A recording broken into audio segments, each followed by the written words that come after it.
Avec 3 matchs sans victoire et 2 points pris sur la période, le TFC est moins fringant qu'il ne l'a été en début de championnat. D'une équipe sauvée miraculeusement la saison passée, elle est devenue une formation crainte et dangereuse, capable de faire tomber le PSG ou Monaco à domicile. C'est justement au Stadium que la bande à Duprat veut repartir de l'avant face à Metz, plus à l'aise à l'extérieur qu'à Saint-Symphorien, mais qui marque le pas également depuis quelques journées avec une seule victoire sur les 8 derniers matchs, passant de la 6e à la 14e place. Les Toulousains n'arrivent pas à emballer le match, la faute à des Messins bien organisés, en place, qui tiennent le ballon et qui se projettent en contre avec ce centre de Lejeune, le ballon dans la surface de réparation et la faute d'Alban Lafont conjuguée à celle de Boumandjé. Monsieur Deciage désigne le point de pénalty. Des oublis dans la défense toulousaine.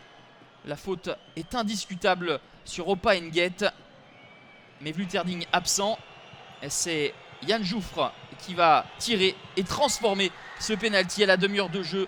Metz mène 1-0, 12e but pour le FC Metz depuis le début de la saison, le 5e sur pénalty.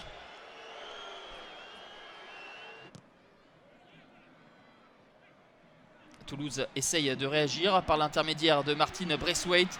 La frappe du Danois est sans danger pour Thomas Didillon. Première période plutôt terne. Metz mène 1-0 face à des Toulousains timides et sans grande inspiration. Les absences de Diop, Durmaz et Trero manquent au collectif du TFC qui va devoir montrer plus pour égaliser et mettre en difficulté la formation de Philippe Hinsberger. Mais ce sont toujours les Messins qui vont se mettre en évidence avec ce but de Georges Mandjek.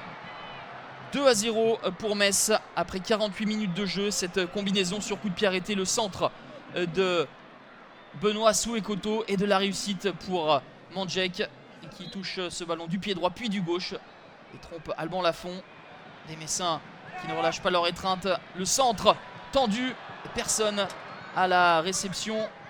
On était tout proche du 3-0 pour les hommes de Philippe Hinsberger. Les changements de Pascal Duprat avec l'entrée d'Hudson Edouard, l'ancien joueur du PSG. On ne reconnaît pas la grinta des hommes de Pascal Duprat ce soir.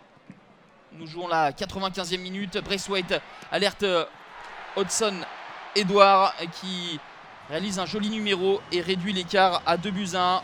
Mais trop tard car ce but intervient dans les arrêts de jeu.